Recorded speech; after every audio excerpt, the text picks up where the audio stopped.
अगर किसी का बॉडी में कोई बार भी कुछ पेन हो रहा है तब हम लोग क्या करते हैं, non steroidal anti inflammatory drug देते हैं पेशेंट को, ओरली या इंजेक्शन देता है, ठीक है, जिसमें क्या होता है कि उसका पेन रिलीफ हो जाता है, ठीक है। अभी आप लोग कभी सोचा है कि अगर किसी का आँख में पेन हो रहा है तब हम लोग क्या कुछ कर सकते हैं, ठीक है। तो पहली बात तो है कि अगर किसी का आँख में प्रॉब्लम होता है तो उसको डॉक्टर से कंसल्ट करना चाहिए, ठीक है, आई डॉक्टर से, क्योंकि आँखों का जो पेन है उसका बहुत सारा कारण हो सकता है।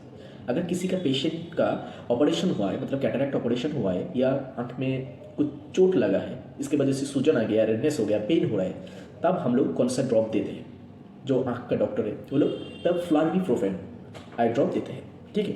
फ्लाविप्रोफेन जिसका कंपोजिशन रहता है 0.03% के स्ट्रेंथ में फ्लाविप्रोफेन रहता है।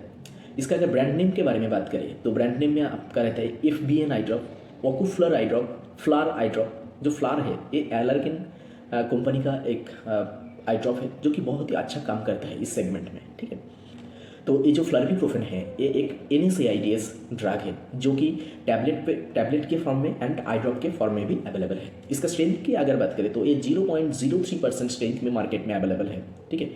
तो इसका प्राइस के बारे में अगर बात करें तो ये 60 या 70 रुपीज़ में मार्केट में बहुत सारा ब्रांड है जिसका आई ड्रॉप मिलता है, लेकिन जो फ्लार आई ड्रॉप के बारे में बात किया वो 160 से 170 रुपीज़ अभी मिल रहा है मार्केट में, ठीक है।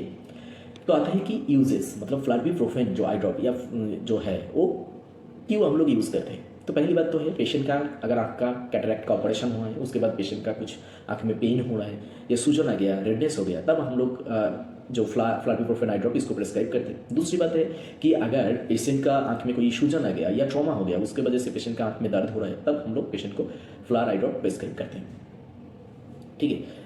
और एक काम में फ्लार आई ड्रॉप को यूज़ करते हैं, जैसे कि कैटरैक्ट ऑपरेशन के पहले या किसी का प्यूपिल का ऑपरेशन होगा उससे पहले हम लोग यूज़ करते हैं, क्योंकि प्यूपिल को डायलेट करने के लिए, ठीक है। प्यूपिल जब ऑपरेशन होगा तब प्यूपिल कॉन्स्ट्रिक्ट ना हो, इसलिए हम लोग इस ड्रॉप को प्रेस्क्राइब करते हैं, ठीक है। अभी आते हैं कि साइड इफेक्ट्स के बारे में, मतलब फ्लार आई ड्रॉप को कम अगर ज़्यादा मात्रा में यूज़ कर दिया या कई बार भी गलती से यूज़ कर दिया तो कौन सा साइड इफेक्ट होता है। पहली बात ईचिंग हो सकते हैं, बर्निंग सेंसेशन मतलब ड्राई आई हो सकते हैं, उसके बाद ब्लड विजन हो सकता है, मतलब पेशेंट को धुंधला दिखाई देता है, स्टिंगिंग सेंसेशन होता है, एंड प्यूपिल जो होता है प्यूपिल का साइज डिक्रीज मतलब कॉन्स्ट्रिक्ट हो सकता है, पेशेंट के इरिटेशन हो सकता है, ठीक है।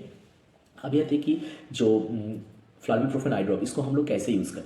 पहली बात तो है पेशेंट का जब यूज़ करोगे तब इस ड्रॉप को खोलने के बाद ये जो नेजल इसका जो स्ट्रिप है इसमें उंगली नहीं देना है या किसी भी चीज़ से इसको टच नहीं करना है, क्योंकि इससे आंखों का इन्फेक्शन हो जाता है, ठीक है। अगर डोसेज के बारे में बात करें कि कैसे हम लोग इसको ले, तो अगर कैटरैक्ट ऑपरेशन से पहले जो जब हम लोग प्रिस्क्राइब करते हैं तो इसको डेली 4 टाइम्स लेना पड़ेगा, 6 आवर्स का इंटरवल में डेली 4 टाइम्स, ठीक है।